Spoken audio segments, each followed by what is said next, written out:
Hi hello ನಮಸ್ಕಾರ. ಅಶ್ವಿನಿ ಕಿಚನ್ಗೆ ಸ್ವಾಗತ. ನಾನಿವತ್ತು ನಿಮಗೆ ಗಣಪನಿಗೆ ಪ್ರಿಯವಾದಂತಹ ಮೋತಿಚೂರು ಲಡ್ಡು ಹೇಗೆ ಮಾಡೋದಂತ ಹೇಳ್ಕೊಡ್ತೀನಿ. ತುಂಬ ಸುಲಭ, ಹಾಗೆ ಅಂಗಡಿಯಲ್ಲಿ ಸಿಗುವಂತಹ ರೀತಿಯಲ್ಲೇ ಮಾಡೋದು ಹೇಗೆ ಅಂತ ಹೇಳ್ಕೊಡ್ತೀನಿ. ಮೊದಲಿಗೆ 1 ಕಪ್ ಆಗುವಷ್ಟು ಕಡಲೆ ಹಿಟ್ಟನ್ನು ತೊಗೊಳ್ತಾ ಇದ್ದೀನಿ. ಮೊದಲಿಗೆ ನಾವು ಕಡಲೆ ಹಿಟ್ಟನ್ನು ನೀಟಾಗಿ ನೀರು ಹಾಕಿ ಕಲಿಸ್ಕೊಳ್ಬೇಕು. ಅದಕ್ಕೋಸ್ಕರ ಅಂದರೆ ಕಡಿ ಇರಬಾರ್ದು. ಸೊ ಅದಕ್ಕೆ 3/4 ಕಪ್ ಆಗುವಷ್ಟು ನಾನು ನೀರನ್ನ ತೊಗೊಂಡಿದ್ದೀನಿ. ನೀವು ನೋಡಿಕೊಂಡು ಹಾಕ್ಕೊಳ್ಬೋದು, ಅದರಲ್ಲಿ ಹೆಚ್ಚು ಕಮ್ಮಿ ಆಗ್ಬೋದು. ನೀಟಾಗಿ ಗಂಟು ಇಲ್ಲದೆ ಇರೋ ಥರ ನೀಟಾಗಿ ನಾವು ಮಿಕ್ಸ್ ಮಾಡ್ಕೊಳ್ಬೇಕು.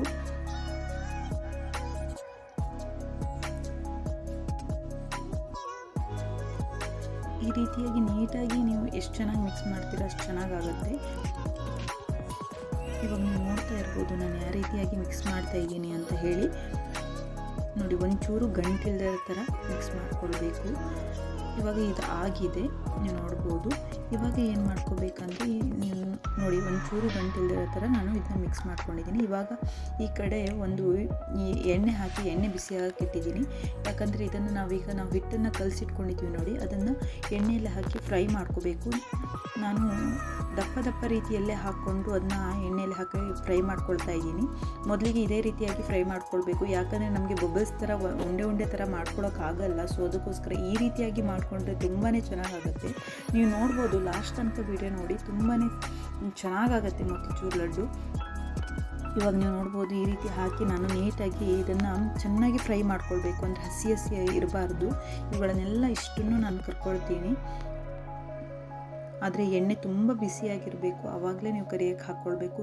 ಸ್ವಲ್ಪ ತಣ್ಣಗಿತ್ತಂದ್ರೂ ಚೆನ್ನಾಗಿರಲ್ಲ, ಒಳಗಡೆ ಹಸಿಯಾಗಿ ಉಳಿದುಬಿಡುತ್ತೆ. ಸೊ ಅದಕ್ಕೋಸ್ಕರ ಈ ರೀತಿಯಾಗಿ ನೀಟಾಗಿ ಮಿಕ್ಸ್ ಮಾಡಿಕೊಂಡು ಎರಡೂ ಕಡೆ ಚೆನ್ನಾಗಿ ಬೇಯಿಸ್ಕೊಳ್ಬೇಕು. ಅಂದರೆ ಸ್ವಲ್ಪ ಕ್ರಿಸ್ಪಿ ಥರ ಆಗಬೇಕು, ಅಲ್ಲಿ ತನಕ ನೀಟಾಗಿ ಬೇಯಿಸ್ಕೊಳ್ಬೇಕು.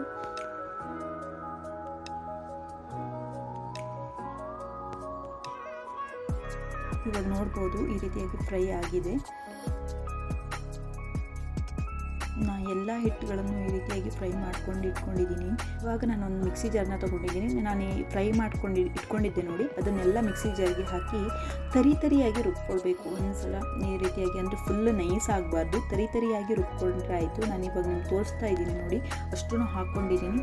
ಇವಾಗ ಇದನ್ನು ಯಾವ ರೀತಿಯಲ್ಲಿ ತರಿಯಾಗಿ ರುಬ್ಕೊಂಡಿದ್ದೀನಿ ಅಂತ ಹೇಳಿ ನೋಡ್ತಾ ಇರ್ಬೋದು. ಈ ರೀತಿಯಾಗಿ ಚಿಕ್ಕ ಅಂದರೆ ಗೊತ್ತಾಗುತ್ತೆ, ಅದರೊಳಗೆ ಮೋತಿ ಚೂರು ಥರನೇ ಇರುತ್ತೆ. ಅದಕ್ಕೋಸ್ಕರ ಇವಾಗ ಒಂದು ಕಡಾಯಿನ ಇಟ್ಕೊಂಡು ಅದಕ್ಕೆ ಒಂದು ಅರ್ಧ ಕಪ್ಪು ಸಕ್ಕರೆ ಹಾಕ್ಕೊಂಡಿದ್ದೀನಿ. ಅರ್ಧ ಕಪ್ ಸಕ್ಕರೆಗೆ ನಾನು 1 ಕಪ್ ಆಗುವಷ್ಟು ನೀರನ್ನ ತೊಗೊಂಡಿದ್ದೀನಿ.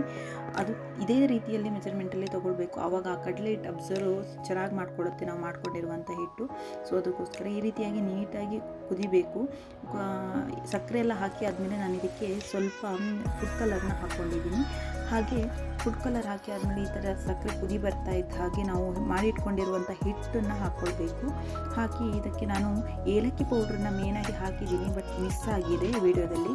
ಏಲಕ್ಕಿ ಪೌಡ್ರ್ ಹಾಕಲೇಬೇಕು, ಯಾಕಂದರೆ ಟೇಸ್ಟ್ ಚೆನ್ನಾಗಿ ಬರಬೇಕಂದ್ರೆ ನೀವು ಏಲಕ್ಕಿ ಪೌಡ್ರ್ ಹಾಕಿದ್ರಷ್ಟೇ. ಇದನ್ನು ನಾವು ಅಟ್ಲೀಸ್ಟ್ ಒಂದು 10 ನಿಮಿಷಗಳ ಕಾಲ ಸಣ್ಣ ಉರಿಯಲ್ಲೇ ಬೇಯಿಸ್ಕೊಳ್ಬೇಕು. ಯಾಕಂದರೆ ಆ ಕಡಲೆ ಹಿಟ್ಟು ಸಕ್ಕರೆ ಎಲ್ಲ ಸೇರಿ ಆ ನೀರಿನ ಅಂಶ ಹೋಗಬೇಕು, ಅಲ್ಲಿ ತನಕ ನಾವು ಮಿಕ್ಸ್ ಮಾಡ್ಕೊಳ್ಬೇಕು. ಏನು ಭಯ ಪಡುವಂಥ ಅವಶ್ಯಕತೆ ಇರುವುದಿಲ್ಲ. ಮೊದಲಿಗೆ ನೀರು ಥರ ಇರುತ್ತೆ ಅಂದರೆ ಸಕ್ಕರೆ ಹಾಕಿರ್ತೀವಲ್ಲ, ಸೊ ಅದಕ್ಕೋಸ್ಕರ. ಇವಾಗ ನೀವು ನೋಡ್ತಾ ಇರ್ಬೋದು ಎಷ್ಟು ನೀರು ಕಡಿಮೆ ಆಗಿದೆ ಅಂತ ಹೇಳಿ.